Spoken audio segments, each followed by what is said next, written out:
Thank you for tuning in to Zim News Beat TV with Robert Tapfumani. Alhamdulillah, Boba Robi Dabuka. Shaka. Ungepana bajudo totonora sokudarikisi. Apana pabugariro saka tatojaira kuti chado chiriko. Ndakazofona futhi zese kuti chitayo munofana kutsvaga secretary. Boba Robi ya secretary ka. Anditaure pa kujepa pa vasukuru vangatotipopotera zvavo. Pali zvinosongo Boba Robi chatoni. Because they try about kumasaidi ese boso mubwende bumwa anouya achita se ade achatana nevazukuru zvakanaka. But unozoona kuti Boba Robi tiri kuita dambudziko ndinosvika makore mangani saka zvitori nani kana ndichienda kwandinoenda kusona network vanhu vakatokuudza kuti Boba Robi tikutsvaga sekuti kwashaya ndo secretary wacho because ndiri kuti das ndine chiti ndirega ndi secretary arichatambira vanhu ili ndobuda even vazukuru vamwe vacho izvo titotori busy yekuticha kuti haisi nyaya yekugara kuseri kunobikirwa inyaya yekugara kumberi kunoya nevanhu.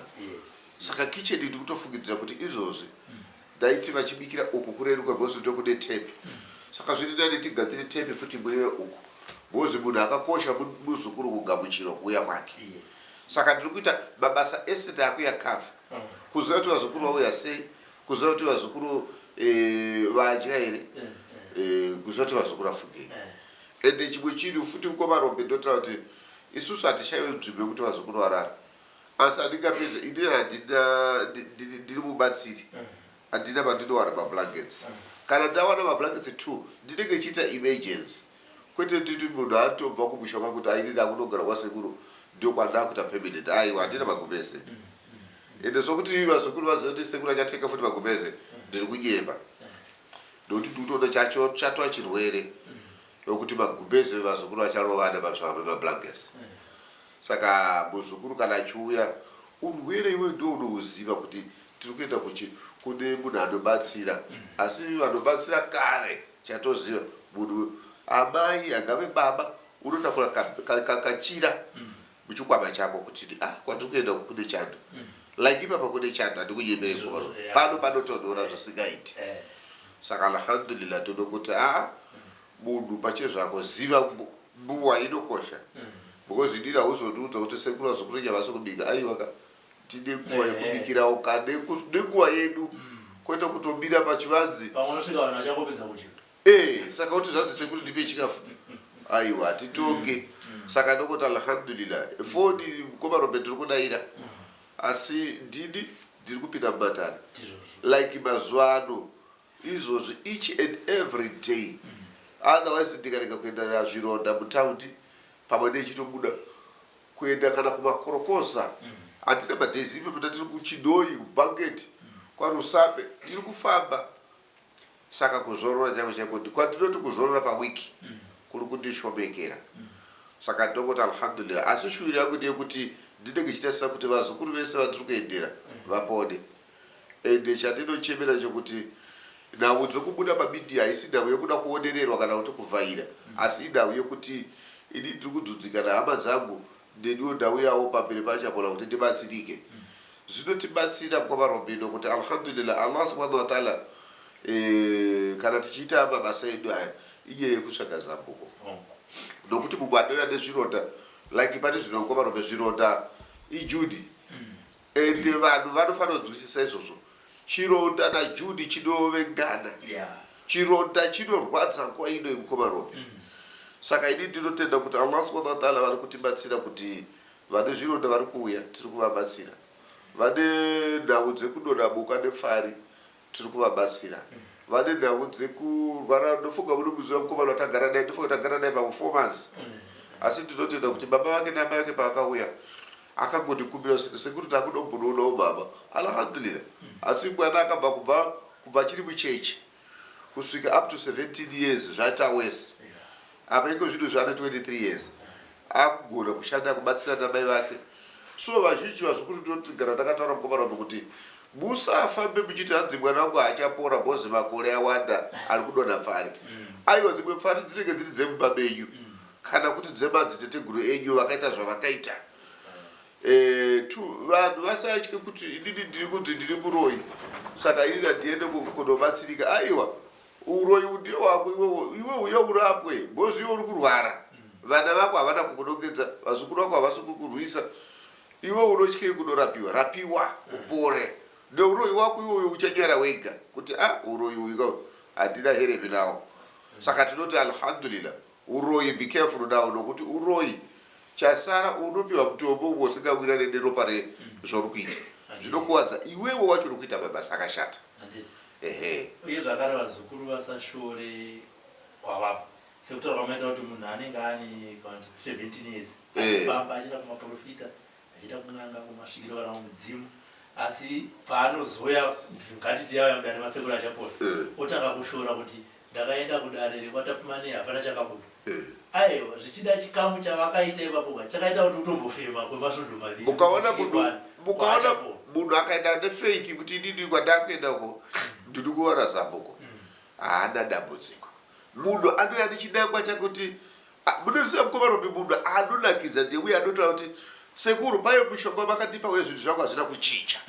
Iye uye munhu ari kutsvaga zambuko. Munhu anoti iwe Robert ndini kwandakaenda kwandikuya handina kupora nekuda kwazvakazvakazvaka. Iye uye munhu agara ariwe pamuromo. Kana mukamutasa kusangano ZANU-PF atore nenoisi, mukamutasa kuchechi ane pamuromo. Saka munhu wepamuromo chipo chake chepamuromo. Asi chazvinoita mai ndezvokuti kun'anga kusuko kuenda uchindotuka noti ndikatisama ndinokuitira zvese. Saka inini ndinoti pandini mukomarombe, inini futi ndinoda kungozivisa vazukuru kuti kana muzukuru auya pano ane shamwari yake rekuhura ndikoko inini kunoko handite zvechihure. Hatitodi kuti kutoona kuti kana munhu mukatouya mukadzi nemurume muchirwara, usatarisire kuti ndinonzwa vazukuru vamwe vachitombobvunza kuti saka sekuru hapana panorara mukadzi nemurume, pana hapasi pekuitira bonde. Alhamdulillah, munhu kana wauya neurwere mukomarombe ndoda kukliya ipapo.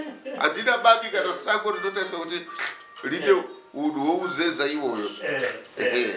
Saka inini ndinotarisira kuti ndinotarisira kuti vazukuru vangu chikamu chekunakirwa chiri kumba kwako. Kunoko ndotouya kutoti aiwa magetsi yangu yakadzima, batidzai magetsi. Yakabvira magetsi, transformer haisi pano, transformer iri kubhedhuru kwako. Vazive izvozvo nokuti ndanzwa vamwe vanobvunza kuti sekuru kana vatima mishonga tichanotestera kumba. Hapana panotestirwa panapa. Alhamdulillah. Ndakanzwa vandifonera sekuru neusiku mukati pane mhuri yasvika pano. Muri nemazuva komarombe. Saka chandakafarira ndechekuti mai varipo, baba varipo, vana varipo, asi madzudzo haisi yekunongedzana indau yekuyanana. Kuti isusu tizive kuti isusu madzudzo achapola, itai simba tibatsirei. Ndataura kuti ndinongwe muzukuru wangu mukomarombe ndofunga ndichakuratidzai. Akatambura munhu iyeye ndiwa ndoti ane faith. Ndakamuti akati sekuru ndoda kubatsirwa ndine dambudziko. Ari ku-UK. Akauya ndofunga ka2. Haana kuti nhasi apa. Akangoti sekuru ndibatsirei. Ndofunga zvondapera mukomana ndakatomboti imi makatombota kuti mukomano sekuru mukomano ari kunetsa nefoni. Asi chinangwa chake chaidetsera ndechekuti mudzimai wake haasina kuchinja kuti apa sekuru tiri kuda mwana. Akandifonera zvondapera. Sekuru makadini ndikati alhamdulillah. Zvikati sekuru ndiri kukutumirai kokokora. Muzukuru wenyu pamakore ya2 years yese mushonga watibatsira. Handitika ndikati wati chiko zvikanzi mushonga watibatsira. Mudzimai wangu ane nhumbu kwemwedzi 3 takaenda kuhospital akaita plague test ku-UK ikoko. Saka imbonzwisisai kuti munhu ari ku-UK anoramba akatsungirira kwe2 years. Iwewo hauna kutsungirira. Wongoti ndasi kugeza sekuru basa ndina kuliona bati saka ndoita se nako mana kuropa here kwati kutaura pano. Tiri kutaura kubvisa munyama nekutsvaga chakanaka. Handitika asi unoda kuti iwe wapiwa nasi mishonga nhasi mangwana ende ini ndichimupa. Handitika umwe moyo wake watwa kumadzimai kubiriji amene kuti biriji kupi akunogezeswa ropa reuku.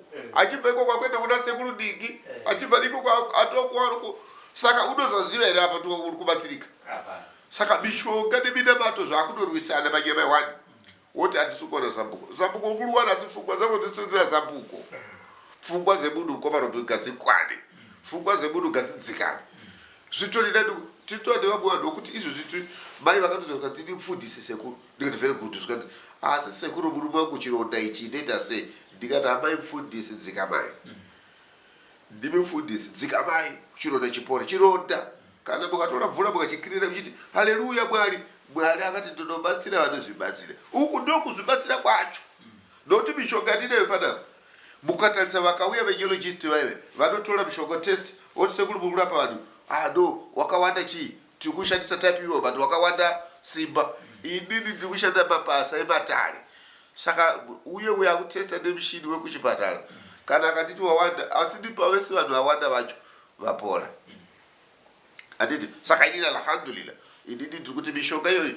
munhu asanyepera kuti mukomarobi uyu munhu akatonzi ari kuzarirwa ndinotomupa kwete kuti anzotomupa kuti dhudhudza zvemishonga zvese tinosheka tomudza timwa furo kusvika arutsa gararwa panopera 15 minutes 20 minutes anenge agarawo handiti 2 ndotaurira vanhu vanofanira kunzwisisa iye inonzi mbanje iyi haisi mbanje yekuti inofanira kuputiwa kati munhu aite bedzi isusu tinoitora kumunhu ane chirwere cheasima saka kana mupurisa kaya muno makati sekuru mune mbanje ndomudzote ndinayo tikaigadzira tikapa munhu ari kuzarirwa kutadza kufema neasima kana mupurisa neasima ndotomuti garai apa totoigadzira toisa mishonga tobika nemishonga neuchi tomuti idwa asima iyeyo dzikira temperature panoenda kuhospital kwadhokota zviri nani saka isusu nechipatara ende inini munhu anogezwa chironda pano ndofunga mukatarisa ndine vanhu anoita kuti achapola vanongoshanda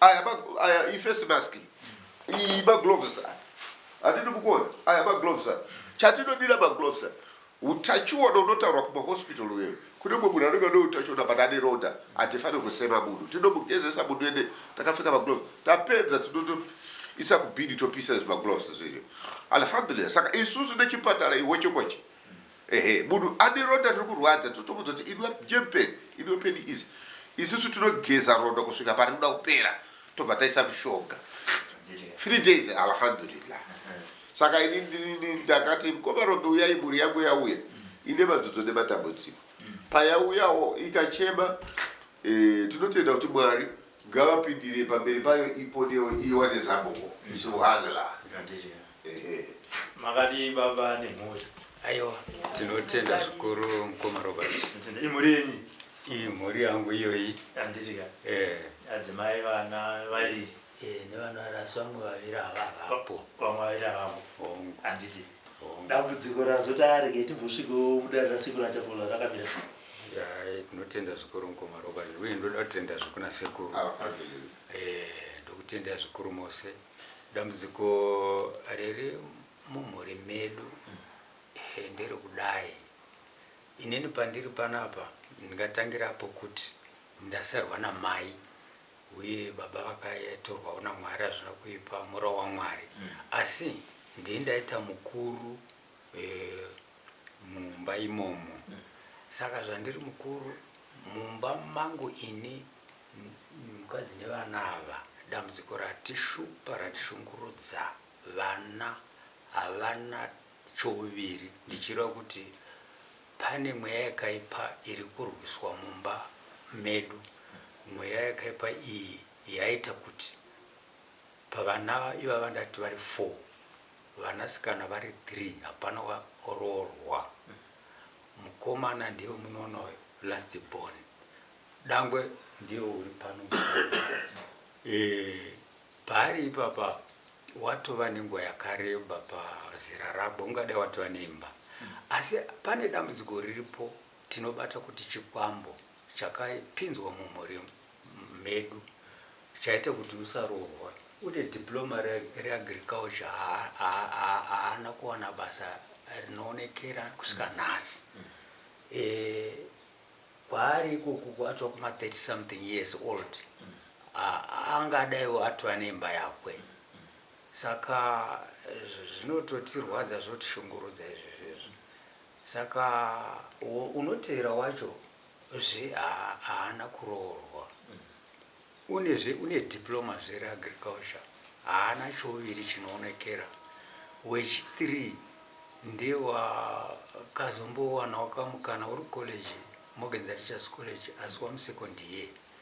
Uyo upedzisira mukomana wayo wakaita form 4 unongova nemetsi yaasina kuzopasa une D asi zvimwe zvose zviripo izvo asi choviri hapana. Upenyu hwachona hwakatobva hwadzima zvachose.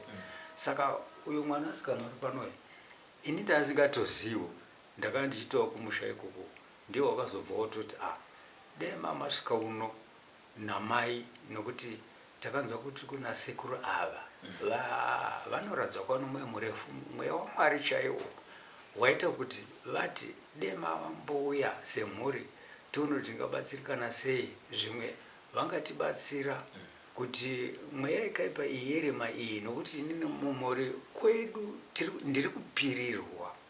Inini ndakapotsa ndatofa katatu kusanganisira namai avo tichiita zviya zvekusaidzirwa mhepo dzakaipa dzakafanana norudzi urwu rwezvikwambo mumhuri mangu. Ini tinopinda chechi kwatiri asi sezvatombotorwa sekuri kuti Mwari unozvibatsira ndazvibata ndikazvitenda.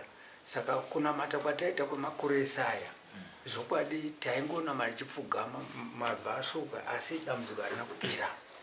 Ndozvazoita kuti pandakanzwa nezvenyaya yemwana wayo achitaura kuti kuna sekuru vanogona kutibatsira ndakangonzwa inzwi rimwe ndichibva ndasimuka. Pokutanga ndakanga ndatombototi kumba tongosimuka izvi kutaurwa nekuti hakuna takangosiya miko yakangovharwa ndobva ndangosiya ndikati regai ndimbomhanya ndione kuti dambudziko revana haringaganurwe here.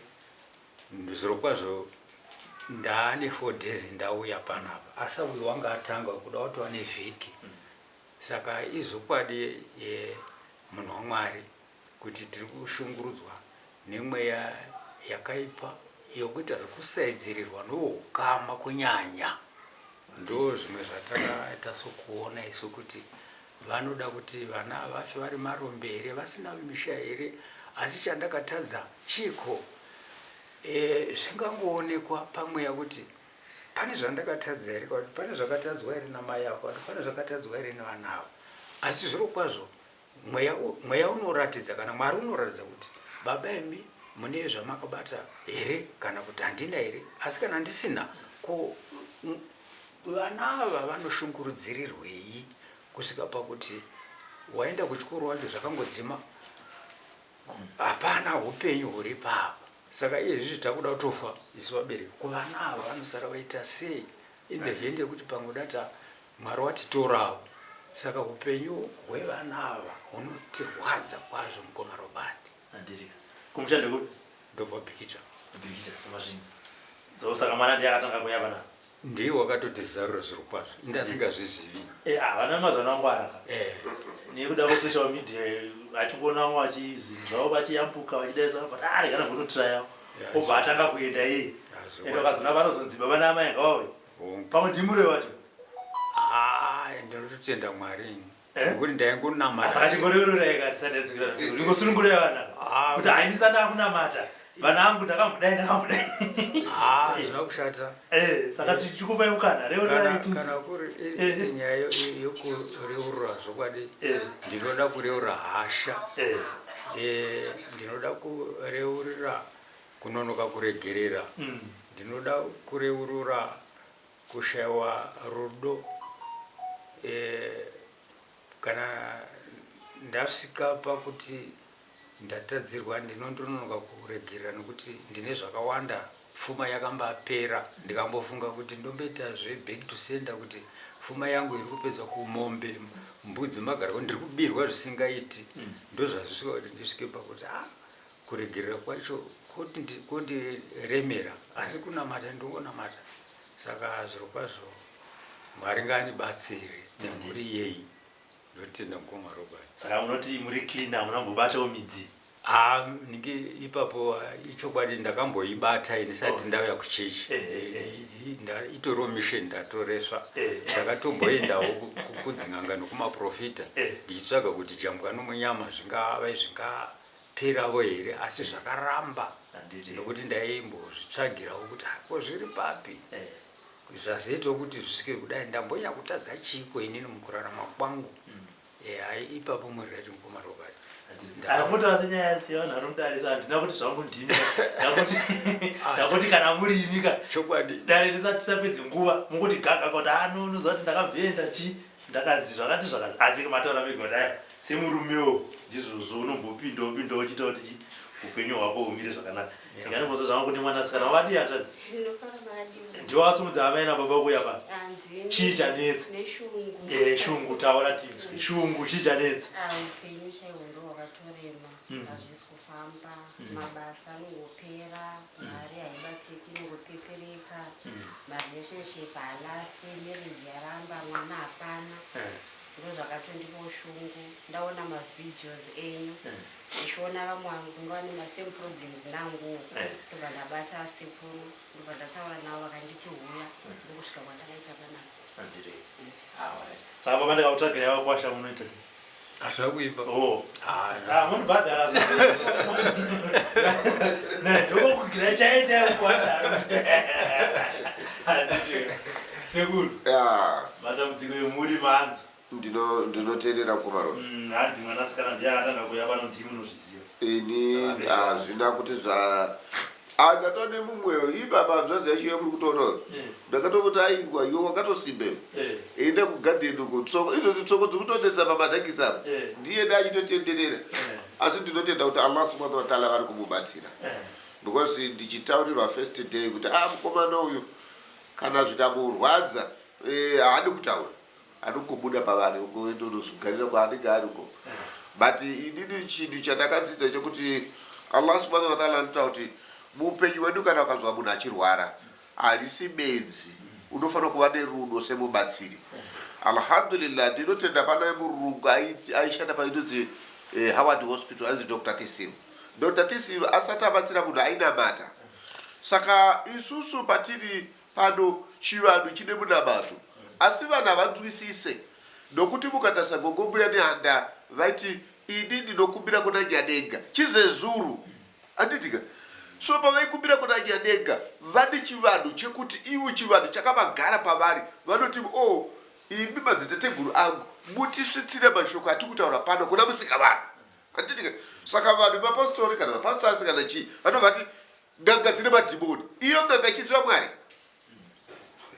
ndinoti iye uye munhu anenge achiparidza zvakadaro so ndiye munhu atori usashore munhu nyangwe chiremba ukachiona chiri munzira usachituke nyangwe munhu anorwara nepfungwa achirwisa vanhu usamutize kumbira mweya nenyasha dza Allah dza Mwari kuti dzikusvitse pamberi pemunhu iyeyo asiri kusvikirika kana iwe uchinzwa kuti muri kuona vanhu vari kuekita madhirama chichichi vamwe vatoshuvira kuti vamwe vatone urema kuti ndiri kukumbira purezidendi kana mutungamiri wenyika haagone kuzadzisa zvinhu zvevanhu vese nokuti vamwe vacho imhandu dzake dzimwe imhandu dzemumba saka urwere uyu unotopiwa kuna Allah subhanahu wa ta'ala nemidzimu yavo ivo nemidzimu yemhuri yavo chinhu chakanaka mukoma Robi sekuita kuti zvanzi ndakambotsvaya kufamba utsvagawo zambuko rinogona kukudonodza ndosaka makanzwa kuti chi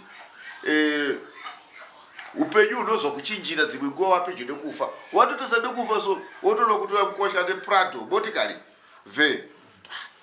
kuchikwe chichi so wotobvuta kuti uyu ndiye mukosha wenyu baba ndauya naye wozvibvunza kuti chii zvaita sei ndiMwari vanzwa nemidzimu yako asi sekutaura kwavaita kuti isusu mudzidza medu tiri kusairirana tiri kusairirana asi usape mukana dhimoni usape mukana iye munhu ari kuromba achikusairira noti nguvayo noti zvataura hasha dzawe zvokuti mwanasikana woti ari kuwana murume nasudza dzokera kudzidza rako mwana kana baba akaripo kudzidza kwanodzokera nokoti baba ndipi vanoida amai handimbomanzwisisa saka kuzvichenesa ndikoko kuti inini ndauya nemhuri yangu ende chese chinobatwa ngachitaurwe inini kuti vana ava kana ndichizarura kana pachivhurika midzimu yangu ngaindidzwe nokuti ndii ndakabereka so vanhu havanzwisise kuti baba namai vakanzi handei vanofungidzira kuti kwavari kuenda vari kunobatwa uroyi chinodiwa pamburi iri kudeketera kana kutaura kana kupopoterera kuti inini vedzidza rangu munhu ngavene pachirungu anoti faith yokuti iwewe iva neshuku kuti sekuru patiti mute nditaure nevedzidza rangu ini handina simba inoti ane makoleji zvitati itai nokuti uyo ari kukutuma kuti itai akagarwa nezvakamugara zviri kuita kuti zvikutumei kuti taurai otaura iwe nini abuya ndimi ana arumbe kana kuti ana chowa so ndiri kukumbira kuti ana chowa ndibatsirei pavana vangu vandakabereka ndini Peterosi handiti mwana wangu uyo ari kubirwa pfungwa onai vanasikana vari kurara nezvinhu ini handizvizivi saka mitombo iri kuitwa nasawira panapa vatsiridzai imi musaende kure kureva patinodanira kuti ana bofu yaipano vanouya vese vanoziva kuti tanzwa izwi remwana uyu ndosaka munoziva vanhu havanzwise kuti vanhu vakaparara kuvanonzwa nhasi uno munhu akafa nhasi apa mukatora badza mukapa mwana mudiki kuti ende notema guva rasekuru wako nguva iyoyo muchitema muchichera guva munoona raenda direct mukatora mwana wokuti ava mai vakahura vari musha nababa ava mukati mwana wavo avo akahura vachingepera murume kuti ndo vana vake vakamupa badza ava kuti atemere guva ava nhatinosei munhu aparara guva iro rinoona paita ruware alhamdulillah paakutodiwa muzukuru kana kuti mukoma weava ukumbira kuti kona iwe tati tikupe nguva yako tikuwanire musha wako uzorore saka chivanhu hachisi kudzidzisika chivanhu havasi kuchiziva vanhu anditi tiri kudimbudzira so mwana iyewe mukamuti abviswa nehama dzacho hama dzataura unoona guva riri kuvhurika mukoma romberenge nditaurire vanhu chirungu chatipinda muno muri kuita dambudziko 1 vanhu vari kuuya kuti takaviga baba but 2 days 3 days vari kudzoka handiti vanhu vakatenga coffin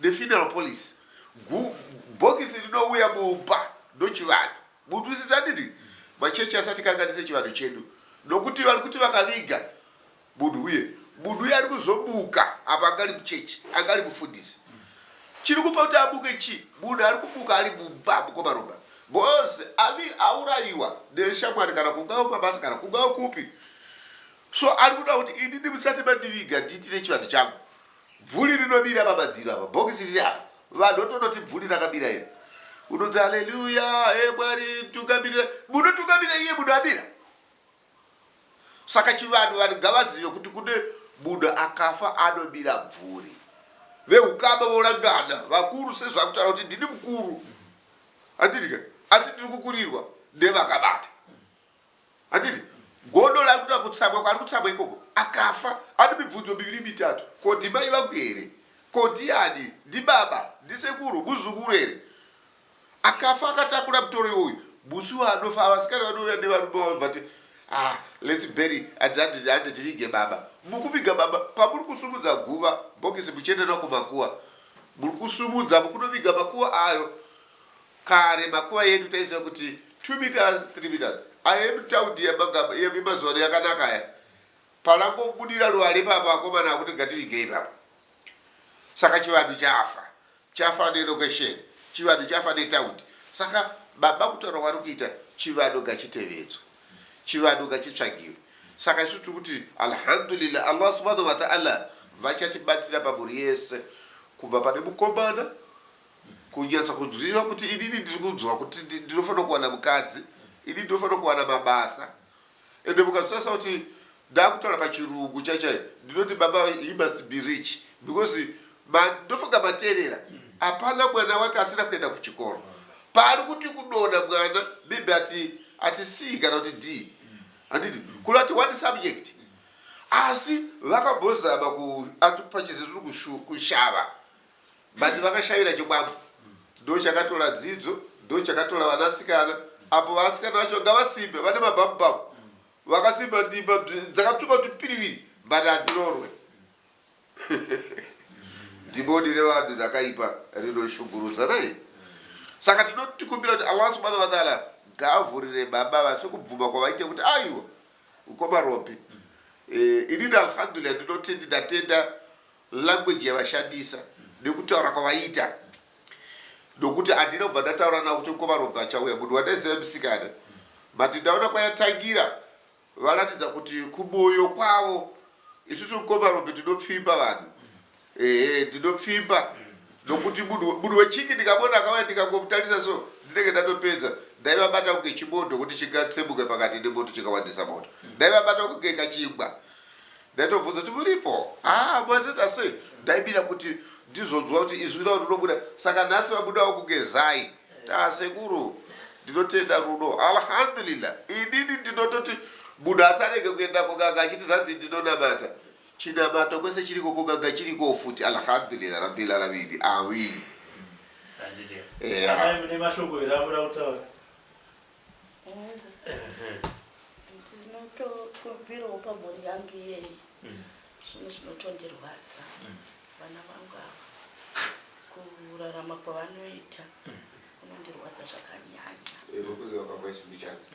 kurarama kunoita vana vangu kunondirwadza saka ndinotokumbira Mwari nevadzimu kuti zvatauyawo muno masekuru Chapola vabatsirane nasekuru kusunungura mhuri yangu kuti mhuri yangu iwanewo choviri vana vangu vanoshungurudzika vana vangu havana chunhu apa vanangu ndakachekwawo maoparisheni saka zvino zvinondirwadza kuti Mwari zvama makandichekawo maoparisheni dei machitawo kuti vana vangu ndiwanawo vakuwasha vanotipawo pfuma vanondiitirawo kuti vana vangu vagare zvakanaka nemurume wangu kuti gare zvakanaka handiti zvoitiri kutokura asi hatina kana chunhu kuratidza kuti hatina chatakaitira vana kuvaendisawo chikoro vana havanawo chavakakodzera kuva nacho vana vanongopepereka vanotambura vese uyu mwana mukomana ndiye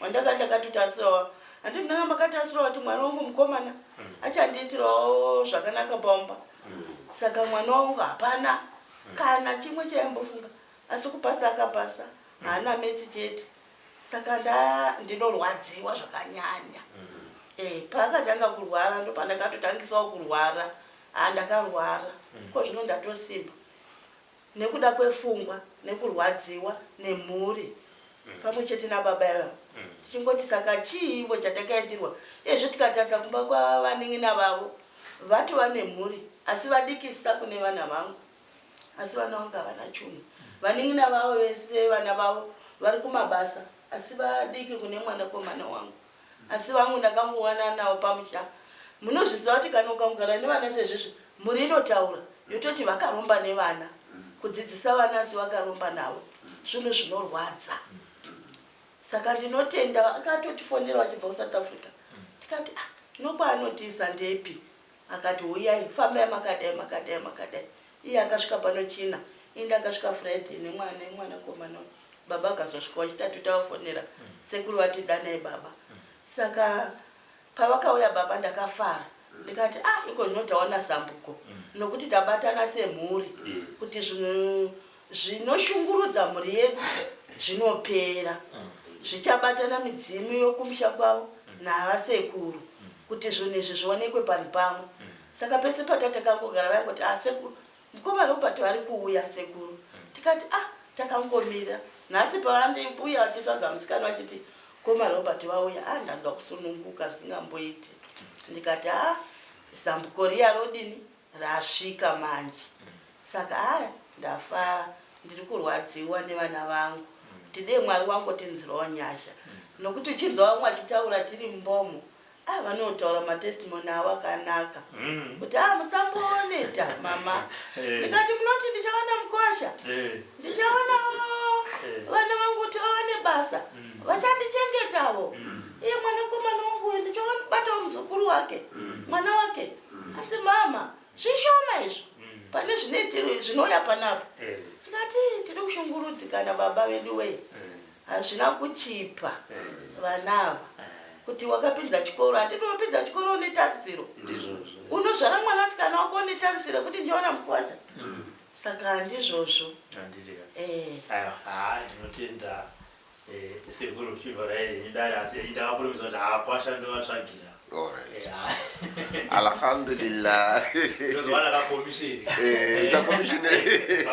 agenti aiwa komaropi ndinotenda vazukuru vangu ndinongoti vasaure moyo sekutaura kwandiri kuita pane zvino so ndakatongomira mukomarobhe pafoni ndini ndakamira pakubatsira. Munoona mukomarobhe ndine rimwe dare remunhu akauya pano achibva kuChinoi. Ndikavataurira ndikati mabvisa munhu kuchipatara bato munhu yapo matozosvika zvinyaparara. Vanhu iva vakadzokera vakaenda nemunhu wavo kupi kumusha. Vari pakati ndakavataurira ndikati nzvimbo yamugere inzvimbo inonakidza stereki. Ndiri kunoku ndiri kuona kuti uri kunoku nzvimbo yamugere asi regai ndikutaurirei maviga asi muchanongedzwa uroi nokuti pamba penyu pamugere pane gold asi mukomana bandi kunyemerei. Vakandidana ndikaenda kundokorokotedza motikari yavo Fortune. Ini handina Fortune. Vanhu ngavandinzwisise. Vazukuru ndiripo ndakatumwa kuzobatsira vanhu. Iwe ukatenga motikari yako Fortune azvinoti zvinofanira kundirwadza ini ndinofanira kusekerera kuti wazarurirwa. Vakanditi sekuru mirai asi chinhu chakandifadza chekuti ndakaona pane zviguruguru 2 migodi ndakaona pane 7. Vakati sekuru tiri kushanda hatina kukukanganwa tiri kuda kuti timboshanda zvinhu zvedu zvisabate asi tiudzire mukoma Robert kuti hatina kukanganwa. Nerimwe zuva hanga ichatakura mwana ichisvika pamusha tiri kuuya tichakuzivai. Alhamdulillah. Ndinoti munhu kana achida kupona mukoma Robert vanhu ngavanzwisise. Mukoma Robert anoya 6 o'clock ambomuka nguwai mukazwa chaisa mvura nguwai ivo vazukuru chacha ndinoda kubutsa vari mumablanketi kutoti dai miweniwe chibukai. Ini ndinovimbisa vazukuru kuti kana muzukuru achiuya kwandiri achibva kwaari kubva ngaatore kumba kwaari kuenda sekwake. Ende munhu kana achidya usaise mavalues ekumba kwako. Panapa muriwo wedu pakuti tinoona kanyama pakuti tinoona kambudzi pakuti tinoona maveji zvabikwa izvozvo kana zvisingakuitire iwe ndotaiwa inini zvatiri kuzvigona. Munhu wese ane moyo wake. Inini chaichai kana ukandipa muriwo usina kukangwa zvakanaka ndinorutsa. Saka ko iwewe uri munhu anenge inini zvisingakuite kana mumwe munhu anoyachise kuti handidye mukaka. Vasikana vabika tii nemukaka vakabika tii nemukaka iwe usina kutaura haisi mhosva yavo. Asi iwe tii isati yabika kuti newe mukabika tii ini handine mukaka ufresh kana paundi then vanhu vanozvisiva. Isusu pano tinovimbisa kuti handidi kuona muzukuru kana kuti anotenga poko yake uya nayo pano ipapa ukadaro unenge wanditsamwisa. Kungoona plastic kana nyama yenguruve kana iwe uchiidya inofanira kudyira kutaura chokwadi chakazara. Ende vazukuru vanofanira kuziva kana munhu akatooneka nyama kake kenguruve kapai chachaipai yakabikwa kare kare idyire kutara. Handidi kuiona miyandi mangu nokuti inini handidi kuiona wema wacho handidi. Saka handidi kukanganisira vazukuru vangu zvandinochiita kuti ini ndizotsamwa. Saka ndinoti nyama yekufa yega usauye nayo. Ndinodzoka mwoyo vazukuru achiti sekuru ndauya ndakanouraya mbudzi. Akauraya mbudzi inini handizvishore ngozi hauzive. Asi ukaendayo kasekuru ndauraya mbudzi ndinoti vamwe vambobatsirika muriwo ndinoti ngavadye. Asi kukichena anotoziva kuti iyi nyama ndeyedu isu nevazukuru asi yakaurayiwa. Handidi kuti yanzi yakafa yega aiwa handidi izvozvo. Chinhu chandinokotenda kuti vazukuru ngavasungirire. Vamwe vakuwana vana vamwe vakuwana varume vamwe vakuwana mabasa. Vanhu vamamaini yavo azarurwa. Handirombese minduro iyo ndaneta namubvunzo iwoyo handirombese goridhe asi ndinozarura goridhe. Ndikutaura kuti ndakabva kuChinoi mari mwezuru ndakadaka nepamapiga 11:30 usiku ndambudze sekuru ndikuisira peturu handina kupiwa mari yakawanda ndakapiwa 200,000 ndinoti mungoona hanzi kutsika kwenyu sekuru kunondifadza. Ndakaenda kugonoona maini ndakamirira papo ndichakohwawa medu. Saka vanhu vakazoti ndaenda kumamaini vakadzi sekuru ndofunga afa nemari aiwa nda kufa nemari. Ndakadzi uya muone zvandiri kuita muzukuru wenyu. Saka nyaya iyoyo ndinongotenda kuti nemiwo maburi handiti hamutoziva kuti panzvimbo penyu pakamira sei. Ende farai kuti Mwari vakakupai chipo chokunamata vakakupai chipo chokuzvara mukazvara vana. Nhasi unoyu ukakusi kuda kwenyu nokuti vana havaite marombe vese kana uri vana vachita marombe havaite vese handiti. So kana muchirwira usabhuku kana muchirwira ukuru oti haimimi zvamachembera uyu anogonososara ndiye anosarira nhaka dzese kana nhaka dzakadzi dziri mudzidza renyu dziri mhuri menyu dzinongouya chete ya Allah achakubatsirai. Saka vanotifonera ngoma Robert hatina dambudziko, vanombopota hatina dambudziko, ngavatsungirire. Tinotaura chete kusvika tatumira. Vane mishonga iri DHL pamabhazi, tiri kutumira mangwana, tiri kutoenda, tinofunga tichatoisa pamwe pabhegi 6, mamwe akuenda ku-UK, mamwe akuenda South Africa, like South Africa. Ndinogona mata kuti alhamdulillah, ndinotenda kuti vatungamiriri venyika vari kutibatsiridza mhuri yedu zhinji yanga yatambura kubiruko. But haiko zvino ndakuona kwane change chakasimba inoratidza kuti kuno kuti tiri kuAfrica. Malawi achapola ariko. Mozambique ndinotenda kuti Malawi neMozambique kwaita vazukuru vachapola. Imbonzwisisai chipo chinouya pamunhu. Munhu ari kubva kuMalawi kwacho kwamuri kuti ndiko kazara varoyo. Ari kubva kuMalawi kuzotsvaga zambuko pano kuZimbabwe. Ari kubva kuMozambique achiya kuzotsvaga pano. Iwewo bvati hai ndatenenda Jehovah wangu witness achandibatsira. Mwari vanobatsira vanozvibatsiridza. Ndotinga kazacho maprofita magwacho ari kutaura yanenge ari pano. Totoyapa mitombo mutanda kozoenda kunyikira imbobva matiti kugeza mvura yemumango. Ndeni mishonga yeye. Ndinotenda kuti alhamdulillah ngavaenderere mberi vachigezesa vanhu kuti vapore futi. For these and more stories, tune in to Zim News Beat TV with Robert Tafumani.